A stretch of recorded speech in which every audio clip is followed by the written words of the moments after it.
ছোট ভাইয়ের মেশিনটা এত বড়, আমি নিতেই পারছি না। ব্যথা পাচ্ছি। ছোট ভাই, আর ভেতরে দিস না তোর মেশিন। শরীরটা একেবারে পাথরের মতো শক্ত করে পড়ে আছি।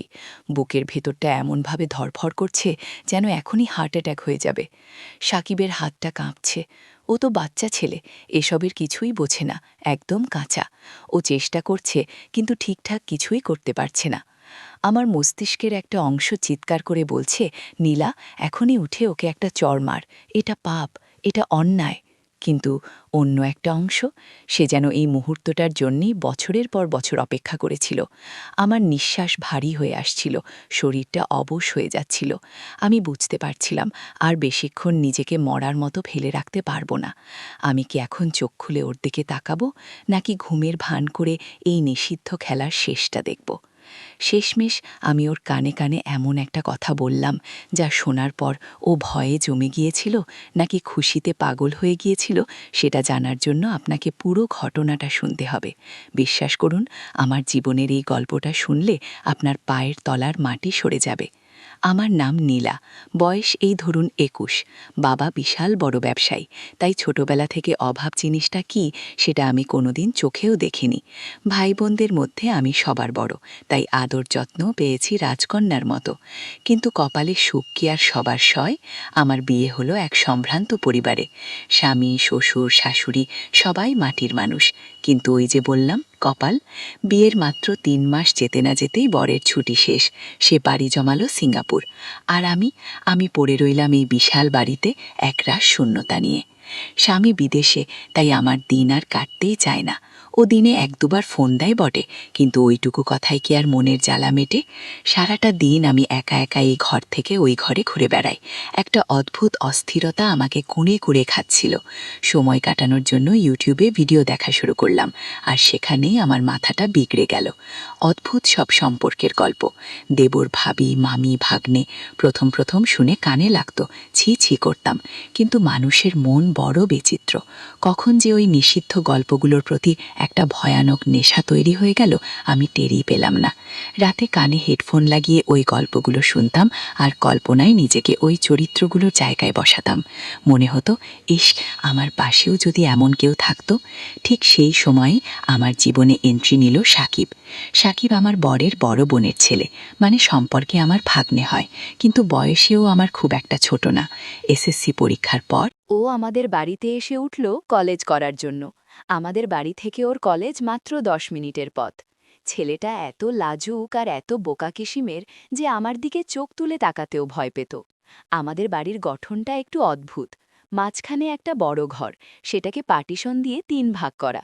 এক পাশে আমি থাকি, অন্য পাশে শ্বশুর শাশুড়ি, আর মাঝখানের ঘরটা এতদিন ফাঁকা পড়েছিল। সাকিব আসার পর শ্বশুরমশাই ওই মাঝখানের ঘরে একটা খাট বসিয়ে দিলেন। সাকিব এতে ওখানেই ঘুমাত। ছেলেটা সারা দিন কলেজে ক্লাস করত, বিকেলের দিকে ফিরত, আর রাতে খেয়ে দিয়ে চুপচাপ নিজের ঘরে ঢুকে যেত। কারোর সাথে কথা নেই, কোনো আড্ডা নেই, একদম মাটির মানুষ। প্রথম প্রথম আমি ওকে খুব একটা পাত্তা দিতাম না। কিন্তু সমস্যাটা শুরু হলো আমার ওই ইউটিউবের নেশা নিয়ে। আগে রাতে হেডফোন লাগিয়ে গল্প শুনতাম, কিন্তু সাকিব আসার পর থেকে একটা ভয় কাজ করত। মনে হতো, এই বুঝি ও কোনো দরকারে এসে ডাক দিল। তাই কানে হেডফোন থাকলেও মন পড়ে থাকত দরজার দিকে।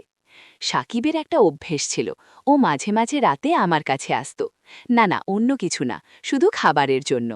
আমি ওদের খাবার বেড়ে রাখতাম, ও এসে খেয়ে নিত। কিন্তু একদিন অদ্ভুত একটা ঘটনা ঘটল। রাত তখন প্রায় 12:30। আমার চোখ ঘুমে জড়িয়ে আসছে। হঠাৎ জানালার ফাঁক দিয়ে একটা চিকন কঞ্চি বা মাছ ধরার ছিপের মতো কিছু একটা দিয়ে আমাকে গুঁতা দিল কেউ। আমি তো ভয়ে লাফিয়ে উঠলাম, ভাবলাম চোর ডাকাত নাকি। দৌড়ে গিয়ে দরজা খুলে দেখি সাকিব দাঁড়িয়ে, হাতে একটা কঞ্চি আর মুখে লাজুক হাসি।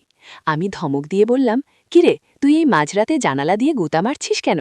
মুখে ডাকলে কি তোর জিভ খসে পড়ত? সাকিব মাথা নিচু করে বলল, না মামি, আসলে ১০-১৫ মিনিট ধরে ডাকছি, তুমি শুনছিলে না।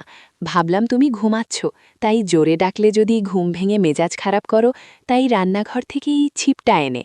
ওর কথা শুনে আমার হাসিও পেল, আবার মায়াও লাগল। ছেলেটা এতই বোকা যে জোরে ডাকতেও ভয় পায়। আমি বললাম, আচ্ছা হয়েছে, এখন আয়, খেয়ে নে। ও মাথা নেড়ে বলল, না মামি, আজ আর খাবো না, তুমি ঘুমাও, তোমাকে রোজ রোজ বিরক্ত করি আমার খারাপ লাগে, আমি সকালেই খেয়ে নেব। আমার বুকের ভেতরটা কেমন যেন করে উঠল। ছেলেটা না খেয়ে থাকবে, শুধু আমাকে বিরক্ত করবে না বলে। আমি বললাম, তোর কি মাথা খারাপ? আমি কি তোকে বলেছি আমার কষ্ট হয়? তুই ঘরের ছেলে, তুই খাবি না তো কে খাবে? চল বলছি। সেদিনও আমার ধমক খেয়ে খেল বটে, কিন্তু যাওয়ার সময় বলে গেল, মামি, কাল থেকে আমি পড়ার ঘরেই থাকব, আর দাদু ঠাকুমাকে খাবার দিলে আমাকেও ডেকে নিও, তোমাকে আর রাত জাগতে হবে না। সেদিন রাতে সাকিব চলে যাওয়ার পর আমি আর ঘুমাতে পারলাম না। বিছানায় শুয়ে এপাশ ওপাশ করতে লাগলাম। ছেলেটা এত ভালো, এত কেয়ারিং। আমার স্বামী তো কোনোদিন জিজ্ঞেসও করে না আমার ঘুমের ব্যাঘাত হচ্ছে কিনা। আর এই ছেলেটা আমার ঘুমের জন্য না খেয়ে থাকতে চাইছিল। অজান্তেই সাকিবের প্রতি আমার মনের কোণে একটা নরম জায়গা তৈরি হতে শুরু করল। পরদিন সকাল থেকেই আমি সাকিবের থেকে একটু বেশিই নজর দেওয়া শুরু করলাম। সকাল ৮টা বেজে গেছে, কিন্তু মহারাজের ঘুম ভাঙছে না। আমি গিয়ে ডাকলাম, এই সাকিব, উঠ, কলেজ যাবি না? ও ধড়ফড় করে উঠে বসল। আমার দিকে তাকিয়ে এমনভাবে হাসল যে আমার কলিজাটা কেঁপে উঠল। সেই শুরু। এরপর থেকে ওর খাওয়া, ঘুম, কলেজ যাওয়া সবকিছুর দায়িত্ব আমি নিজের কাঁধে তুলে নিলাম। শাশুড়িমা তো আমাকে দেখে গদগদ, পান চিবোতে চিবোতে বলেন, বৌমা আমার লক্ষ্মী, সাকিবকে নিজের ছেলের মতো দেখে। আমি মনে মনে হাসি। শাশুড়িমা যদি জানতেন আমার মনের ভেতর ছেলের স্নেহ নাকি অন্য কোনো আগুন জ্বলছে। একদিন দুপুরের ঘটনা। সাকিব কলেজ থেকে ফিরেছে, কিন্তু ওর শরীরটা খুব খারাপ লাগছিল। আমি বললাম, কি হয়েছে রে, মুখটা এমন শুকিয়ে আছে যেন? ও বলল, কিছু না মামি, একটু মাথাটা ব্যথা করছে। আমি ওর কপালে হাত দিয়ে দেখি গা পুড়ে যাচ্ছে জ্বরে। আমার বুকের ভেতরটা ধক করে উঠল। দৌড়ে গিয়ে শাশুড়িকে বললাম। শাশুড়ি তো নড়তে পারেন না, বললেন, বৌমা, তুমি একটু জলপট্টি দিয়ে দাও। আমি সাকিবের ঘরে গিয়ে বসলাম। ভেজা গামছা দিয়ে ওর গা মুছিয়ে দিচ্ছি, কপালে জলপট্টি দিচ্ছি। ও চোখ বন্ধ করে শুয়ে আছে। হঠাৎ ও আমার হাতটা খপ করে ধরে ফেলল। আমি চমকে তাকালাম। জ্বরের ঘোরেও বিড়বিড় করে বলছে, মামি, তুমি খুব ভালো, কেউ আমাকে এত আদর করে না, তুমি কেন এত ভালো? ওর ওই তপ্ত হাতের স্পর্শে আমার শরীরে যেন বিদ্যুৎ খেলে গেল। আমি হাতটা সরালাম না, বরং ওর চুলে বিলি কেটে দিতে দিতে বললাম, চুপ কর পাগলা, আমি ভালো না, তুই তাড়াতাড়ি সুস্থ হ। সেদিন দুপুরে আমি আর নিজের ঘরে গেলাম না, সাকিবের পাশেই বসে রইলাম। ও ঘুমিয়ে পড়ল, আর আমি ওর মুখের দিকে তাকিয়ে রইলাম। কি মায়া ভরা মুখ, ঠোঁট দুটো কি সুন্দর। আমার খুব ইচ্ছে করছিল ওর কপালে একটা চুমু খেতে, কিন্তু সাহসে কুলাল না। বিকেলের দিকে জ্বরটা একটু কমল, ও উঠে বসল। আমি বললাম, শোন, তুই আজ রাতে ওই ছোট ঘরে থাকবি না, ওখানে বাতাস ঢোকে না। তুই আজ মাঝখানের ঘরে, আমার পাশের রুমে থাকবি, আমি খেয়াল রাখতে পারব। সাকিব একটু ইতস্তত করে বলল, কিন্তু মামি, দাদু যদি কিছু বলে। আমি বললাম, বাবাকে আমি বুঝিয়ে বলবো, তোর শরীর খারাপ, একা থাকলে যদি রাতে কিছু হয়, কে দেখবে? শাশুড়িমাও আমার কথায় সায় দিলেন, বললেন, হ্যাঁ রে, বৌমা ঠিকই বলেছে, তুই আজ ওখানেই থাক। ব্যাস, লাইসেন্স পেয়ে গেলাম। রাত হল, আমি সাকিবকে ওষুধ খাইয়ে শুয়ে দিলাম। ও মাঝখানের ঘরে, আমি আমার ঘরে। মাঝখানে শুধু একটা দরজা, যেটা আমি ইচ্ছে করেই ভেজিয়ে রাখলাম। রাত তখন গভীর, বাইরে ঝিঝি পোকা ডাকছে, আমার চোখে ঘুম নেই। বারবার মনে হচ্ছে, সাকিব কি ঠিক আছে, নাকি আবার জ্বর বাড়ল? আমি পা টিপে টিপে ওর ঘরে গেলাম। গিয়ে দেখি ও শীতে কাঁপছে, গায়ে কম্বল থাকা সত্ত্বেও থরথর করে কাঁপছে। আমি কাছে গিয়ে ডাকলাম, সাকিব, কষ্ট হচ্ছে? ও গোঙানির মতো শব্দ করে বলল, মামি, খুব শীত করছে, আমাকে একটু ধরবে? আমার আর হিতাহিত জ্ঞান রইল না। আমি বিছানায় উঠে ওর পাশে শুয়ে পড়লাম, ওকে শক্ত করে জড়িয়ে ধরলাম। আমার শরীরের গরমে ও একটু শান্ত হল, কিন্তু আমার অবস্থা তখন কাহিল। ওর শরীরের সাথে আমার শরীর লেগে আছে, ওর নিঃশ্বাস আমার ঘাড়ে এসে পড়ছে। আমার ইউটিউবের সেই নিষিদ্ধ গল্পগুলো যেন বাস্তবে রূপ নিচ্ছিল। কিছুক্ষণ পর সাকিবের কাঁপুনি থামল। আমি ভাবলাম এবার উঠে যাই, কিন্তু ও আমাকে ছাড়ল না, উল্টো আমাকে আরও শক্ত করে জড়িয়ে ধরল। আমি বুঝতে পারলাম ওর হাত দুটো আর স্থির নেই। জ্বরের ঘোরেই হোক বা ইচ্ছেকৃত, ওর হাত আমার পিঠ বেয়ে নিচে নামছে। আমি বাধা দিলাম না, বরং আমিও যেন এই মুহূর্তটার জন্যই অপেক্ষা করছিলাম। আমি ঘুমের ভান করে পড়ে রইলাম, দেখতে চাইলাম ও কি করে। সাকিব ভাবল আমি ঘুমিয়ে গেছি, ও সাহস পেল। ওর হাতগুলো এবার বেপরোয়া হয়ে উঠল। ও তো একদম কাঁচা, আনাড়ি হাতে আমাকে স্পর্শ করছিল, কিন্তু ওই আনাড়ি স্পর্শেই আমার সারা শরীরে আগুন ধরে যাচ্ছিল। আমি বুঝতে পারছিলাম আমি আর নিজেকে সামলাতে পারছি না। আমার নিঃশ্বাস আটকে আসছিল। সাকিব যখন বুঝতে পারল আমি বাধা দিচ্ছি না, ও আরও সাহসী হয়ে উঠল, কিন্তু ঠিকমতো কিছুই করতে পারছিল না বেচারা, বারবার ব্যর্থ হচ্ছিল।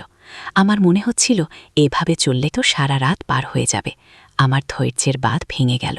আমি আর ঘুমের ভান ধরে রাখতে পারলাম না। আমি চোখ না খুলে ওর কানের কাছে মুখ নিয়ে ফিসফিস করে বললাম, তুই থাম, তুই পারবি না, এখন একটু বিশ্রাম নে, বাকি কাজ আমি করছি। আমার কথা শুনেও চমকে উঠে হাত সরিয়ে নিতে চাইল, কিন্তু আমি ওকে ছাড়লাম না। এরপর যা হলো সেটা আর বিস্তারিত নাই বা বললাম, শুধু এটুকু বলি, সেই রাতে জ্বরের ঘোরে আমরা যেই সীমাটা পার করলাম সেখান থেকে আর ফিরে আসা সম্ভব ছিল না। সকালে যখন ঘুম ভাঙল, দেখি সাকিব আমার দিকে তাকিয়ে মিটি মিটি হাসছে। ওর চোখে আর সেই লাজুক ভাবটা নেই, বরং একটা জয়ের আনন্দ। আমি ওকে ধমক দিয়ে বললাম, শোন, কাল রাতে যা হয়েছে সেটা ভুলে যা, আর খবরদার দিনের বেলা কখনো এসবের চিন্তাও করবি না। কেউ যদি একবার টের পায়, তোর আর আমার দুজনেরই জীবন শেষ হয়ে যাবে। সমাজ আমাদের জ্যান্ত পুঁতে ফেলবে, বুঝতে পারছিস? সাকিব বাধ্য ছেলের মতো মাথা নাড়ল, বলল, আমি সব বুঝি মামি, তুমি যা বলবে তাই হবে। সেই থেকে আমাদের এই গোপন সম্পর্ক চলছে। দিনের বেলা আমরা একদম স্বাভাবিক, ও আমার ভাগ্নে, আমি ওর মামি। ও আমাকে সম্মান করে, আমি ওকে স্নেহ করি। কিন্তু রাত হলেই আমাদের সম্পর্কটা অন্য রূপ নেয়। দরজার ওপাশে কি হয় সেটা শুধু ওই চার দেয়াল জানে। আমি জানি আপনারা অনেকেই আমাকে ছি ছি করছেন, ভাবছেন আমি কত বড় পাপী, স্বামীর সাথে বিশ্বাসঘাতকতা করছি। কিন্তু বিশ্বাস করুন, একাকিত্ব যে কি ভয়ঙ্কর জিনিস সেটা যার নেই সে বুঝবে না। সাকিব আমাকে শুধু শরীর দেয়নি, ও আমাকে বেঁচে থাকার একটা অবলম্বন দিয়েছে। ওর যত্ন, ওর ভালোবাসা, যদিও সেটা নিষিদ্ধ, তবু সেটাই এখন আমার বাঁচার অক্সিজেন। আমি নিয়মিত ওষুধ খাচ্ছি, সাবধানে থাকছি। জানি না এই সম্পর্কের শেষ কোথায়, তবে যতদিন চলছে চলুক না। জীবন তো একটাই, একটু সুখ কি আমার পাওনা ছিল না? আচ্ছা, এবার আপনারাই বলুন, আমার জায়গায় আপনারা থাকলে কি করতেন? নিজেকে তিলে কিলে শেষ করে দিতেন, নাকি একটু নিষিদ্ধ সুখের সাগরে গা ভাসাতেন? কমেন্টে জানাতে ভুলবেন না কিন্তু। আর হ্যাঁ, পরের গল্পটা শোনার জন্য তৈরি তো? কারণ এর পরের ঘটনা আরও আকর্ষণীয় হবে।